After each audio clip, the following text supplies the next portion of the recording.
Hi, guys. You know, I feel like we just had an episode I didn't really want to talk about, and here we are, addressing an episode about the perfect mate.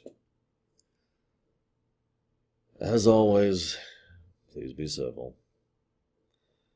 I don't want to address the core issue yet. Let's kind of push that off for later. Can we do that? Just for me. Thanks. What I want to talk about is actually, this is relatively early in Famke Janssen's career overall. And what's really strange is she's not actually a bad actress. I know that sounds like an odd thing to comment on, but within Hollywood, some of the initial reasons she got attention was not because of her acting talent. Now, that's a damn shame, because as I said, she's a good actress. She isn't usually allowed to stretch that much, although that's actually probably one of the best elements of this episode. She has surprisingly good chemistry with Patrick Stewart, and she has to play 3 roles in this episode. I kind of wish she had to play more than that, but whatever. And she does each of them pretty well. Now, one of those is a fairly basic role, but she does the other 2 excellently, in my opinion. And there's a lot of little details, mostly what she does with her face. Maybe that's down to Cliff Bowl, maybe that's down to the actress herself, but overall, her performance is actually probably the best part of this episode. And boy, does it need it. Even ignoring the obvious controversial, eyebrow-raising problem of this episode, this one's kind of bland. It has all of the problems of a romance of the week with nothing that really exists to help buoy it up past that, other than her performance. So I find myself just sitting here going, okay. Now, the other problem is it raises several issues and doesn't actually address them in any substantial manner. Now, obviously, I don't want an episode to preach at me. I don't want an episode to tell me what to think. But I also want an episode to acknowledge and comprehend, to dig into something. This has happened several times, even before now in TNG, and it will certainly happen many times in the future in the rest of Star Trek. But I digress. So, the Ferengi, one of the first things that happens is he says, we must make sure that the cargo bay is off limits to all but critical personnel. Got it. Then they rescue the Ferengi. 2 points about this. First of all, the Ferengi nearly die. Like, they come within seconds of dying in their attempts to get on board. That's... Well, I've talked about the Ferengi as we've been going through TNG and DS9, and this is officially, we are formally and officially in the realm of the Ferengi are a joke. You'll notice they're not even really an enemy force in this episode. Even though they directly cause both of the conflicts of the episode, they do so not by malice or by cleverness or by being an opponent for the team. Instead, they come across as... They become the problem because of their own bungling. Both times, actually. The guy was just scanning the stasis pad before, oh my god, oh, whoa, whoa, whoa, whoa, which sets the emotions of sets the events of the episode into motion. And then later, they were just randomly struggling with the guy before they accidentally knocked him out. No malice there, no villainousness, just whoops. Like, you can almost hear the cartoony sound effect. This is the Ferengi, ladies and gentlemen. Until we get to DS9, that's going to be the Ferengi. Anyways. But I do want to bring up something. Only critical personnel near the cargo bay. And then one of the Ferengi walks in without issue. So there's only 2 possibilities here. Either Picard and the crew of the Enterprise are stupid in the fact that they were not able to follow through on an order when it was significant, when they had time to do so, or they are stupid because they actually were incapable of performing proper security. Point in fact, actually, if you think about it, the security of the Enterprise D is actually pretty lackluster, so I'm kind of guessing it's the latter. Also, a very minor plot point. They kept talking about the Kryosians in this one. And I was like, that sounds familiar. So I decided to look it up. Sure enough, obviously there's the episode on Enterprise, which was the first one that came to mind. But apparently these are the people from back in The Mind's Eye, the extremely horrifying episode, who were under Klingon rule. I'm just amused that the Klingons are totally cool with people they are in control of, having a century of warfare. I guess they're just kind of hands-off policy. Yeah, you can go fight those people. We don't care. Whatever. Yeah, it's just a Tuesday. Anyways. So then Famke Johnson shows up, immediately gravitates to Picard. And, again, lots of little details in her performance. I know this is going to sound like a strange thing, but I recommend if you're watching these with me, you pay attention to her face. A lot of the little nuances she shows is in how she presents her face and how she looks and how she changes her facial stance. Like, I'm kind of doing it here. She changes how she positions her face and head in general relative to the rest of her body, which gets across a completely different tone at different points. And she knows how to utilize her eyebrows, her mouth, all that stuff in order to get across a variety of emotions. It's good stuff. It is legitimately good stuff. Now, this is when the episode kind of starts to stumble over itself, more than it already has. First of all, Picard is, well, understandably pissed. They don't use the word slave, but yeah, they're pretty anti-slavery in the Federation. Go figure. And thus, they make the statement that people are not property. And then he says, she's not property, she's a gift.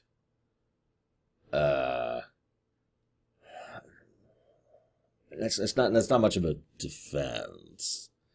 Then they throw out the casual line that male metamorphs are much more common. I have since found out that line was specifically tossed in to try and help dissuade some of the perceived outrage that would happen as a consequence of this episode. In fact, even back in the day, there were a lot of people who were going to be rather upset about, and I quote, and this is a direct quote from Michael Piller here, upset about the adolescent male fantasy episode. Now, Piller stood by this episode. He defended it, and he was actually one of the major writers. By the way, fun fact, quite a few people ended up writing this episode because they couldn't decide, basically. They just kept workshopping it and workshopping it and workshopping it. And so it kept passing from writer to writer. Piller pushed for it. His stated reasons for it, and I want to read this out loud here. I think there's room for all kinds of shows, and essentially if you come up with a character and throw her into a situation, you see how it works. And I think the challenge of this show, here we go, is if Picard is confronted with this perfect mate, could he resist her?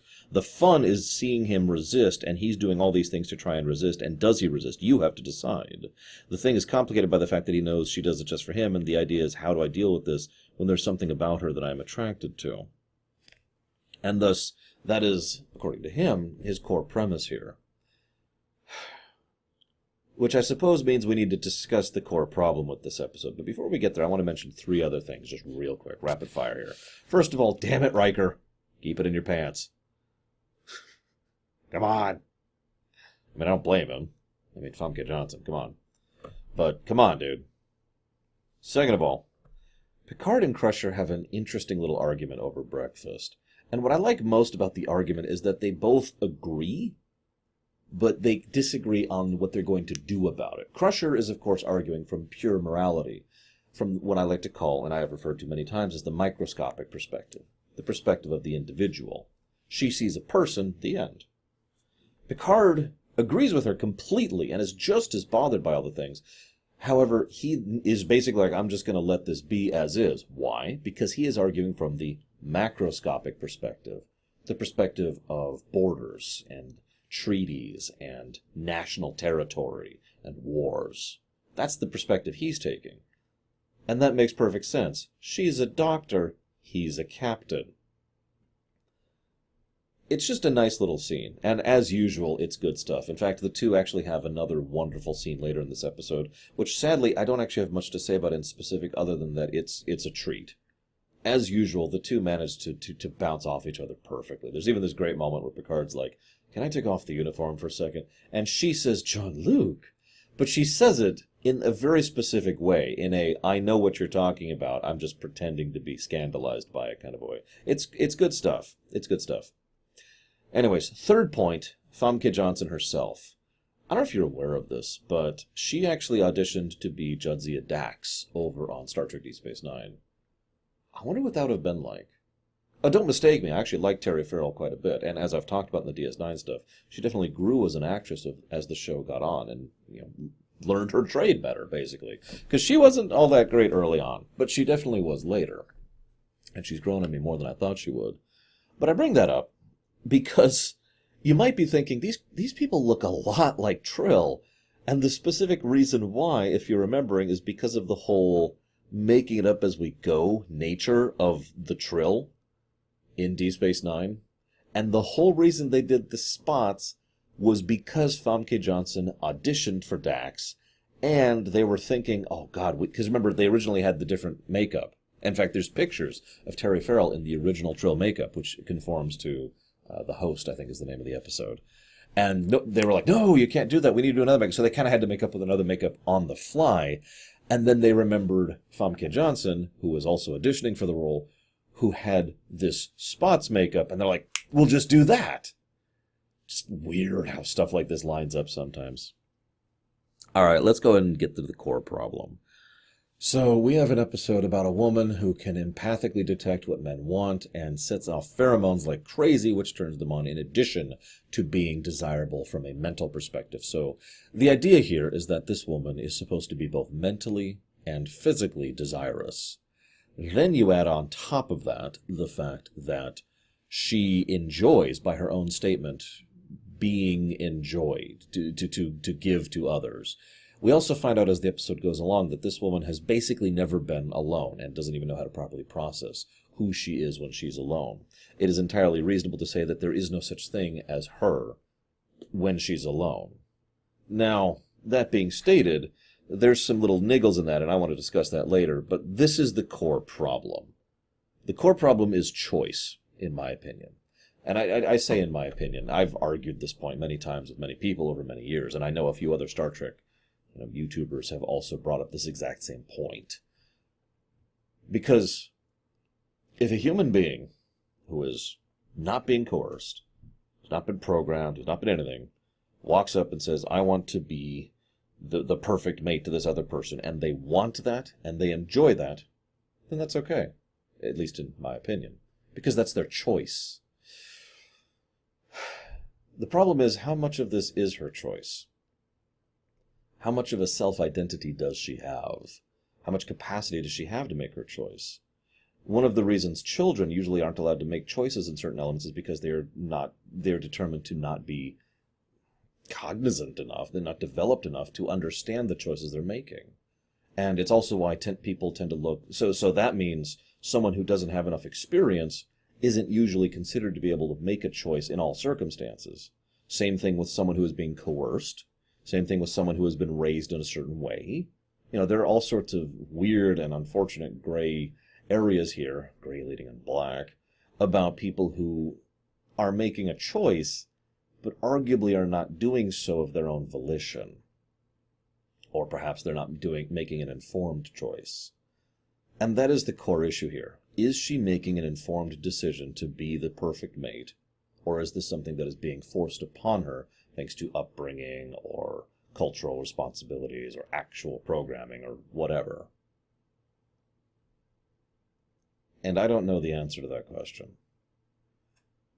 And I think that question needs to be addressed. And I am, as always, curious of your guys' thoughts. As always, all I ask is you be civil. But I'm very curious what you think about that. Now, she mentions multiple times that she is investedly interested in Picard himself. I don't blame her. I mean, think about Picard as a character for a second. That is a very desirable man. I'm sorry. But the problem is, I'm sorry, I have to diverge for a second. I love the line he has. I'm really quite dull. I fall asleep every night with a book in my hands. She mentions that the reason she does this to him is because some part of him wants her to. That implies that this is not her choice.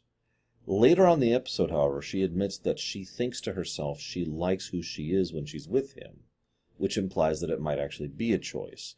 It is also worth noting that there are several very small inferences in the script that kind of lean you to thinking that she is basically being introduced to the concept of self-determination, to put it as simply as I can, which is a very Star Trek thing, right? Like, that's an extremely Star Trek thing, that the Federation personnel teach freedom of will to someone who doesn't understand the concept. Cough, cough, Iborg. Now, I bring that up. God, that's just a few episodes from now, isn't it? I bring that up because that helps to inform everything else in the episode. And how, let's put this as bluntly as we can, icky this whole thing is. Now, I can only give you my opinion, because I don't know for total certainty. But based on everything I know, including the original ending, I think that this was not her choice. I think she was programmed as a consequence of upbringing and the very biological nature of what she is as a metamorph. And ergo, she didn't actually choose anything up until her final choice. The catch is her final choice isn't in the episode. It was cut from the script. So here's the thing. They actually came up with 4 separate endings for this, and I know a few of them. But the one that really matters is the original ending, and this is a direct quote from Michael Piller. She interrupts them and tells both of them during the marriage ceremony that she isn't staying for either one of them. She says through Picard's influence she has been enlightened and is going off in search of adventure, leaving both men standing there. I was overruled. I think that those who overruled me would say that her leaving was not justified by anything in the script, but I would argue with that. That's direct quote by Mr. Piller. I'm with him. Ignoring the fact that it is a little cliche and it's a little typical Star Trek. But it also makes perfect sense in this circumstance. See, one of the things Picard has been really firm on, since the very first moment he saw her, was that she, as an individual person, should have her right to choose defended. And he does that repeatedly and consistently. In fact, he was completely hands-off because of political concerns, because of the macroscopic view, right up until Crusher points out that she is being restricted against her will. That was unacceptable. The idea is there that Picard is sufficiently interested in her ability to choose that as an empath, she just kind of turns in that direction. That she is, to quote myself from earlier, introduced to the concept of self-determination. And so she chooses, and she leaves. That makes perfect sense to me.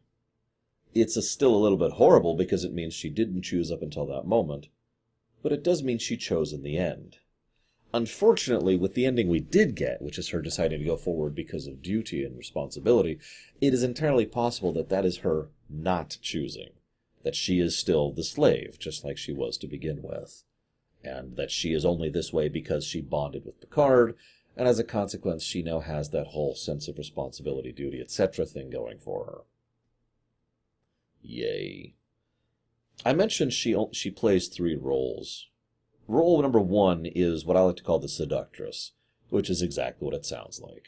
She portrays that around basically everyone except for Data and Picard. Role number 2 is the way she portrays herself when she is around Picard. You know, that is the Picard stuff. It's the one she does the most throughout the course of the episode. Very rarely she portrays herself when she is alone, which is... it's hard to explain it. There are noticeable moments where she kind of... you can almost see the character trying to fall back on her usual empathic abilities, but she can't, and so she's left just being herself. And there's this moment of almost just confusion of, I don't know how to process this properly, I don't know how to deal with this. And then she reverts back to the empath. And it's just little holes here and there. I was hoping we'd see more of that, especially since they did the correct thing of pairing her up with Data. It would thus be very easy to have her portray herself, as in the absence of others, because she is simply around Data, who cannot fulfill that void for her. Unfortunately, she spends like a grand total of 2 minutes around Data. It's actually very, very minute. Anyways. So then, of course, the Ferengi bungle things again, and Picard is forced to be with her because, yay, slapstick. And there's the wonderful Picard and Crusher scene, and then she chooses or doesn't choose, depending on how you define it, like I said. And then she's married off to some bore, and Picard has to just kind of deal with it at the end. This was not a great episode. And the funny thing is, if you were to somehow eject all of the icky stuff from it, it still wouldn't be a great episode. This is something I make a key point of, because I want to separate the distinction of my dislike of the episode and my dislike of the issue. It's one of the reasons I pointed that out over on Code of Honor all the way back when that was a lamentation, was because I was bothered by several parts of the episode, and, completely ignoring all of that, it was a bad episode. I sometimes feel I never explained that properly in that actual episode. I don't have much else to add here. It's a shame that this is all we got, especially since Season 5 in general is actually a pretty good season with some good episodes. Next up, we have an episode... I don't know what I'm going to think about that one. I guess we'll get there when we get there. And I hope to see you there next time.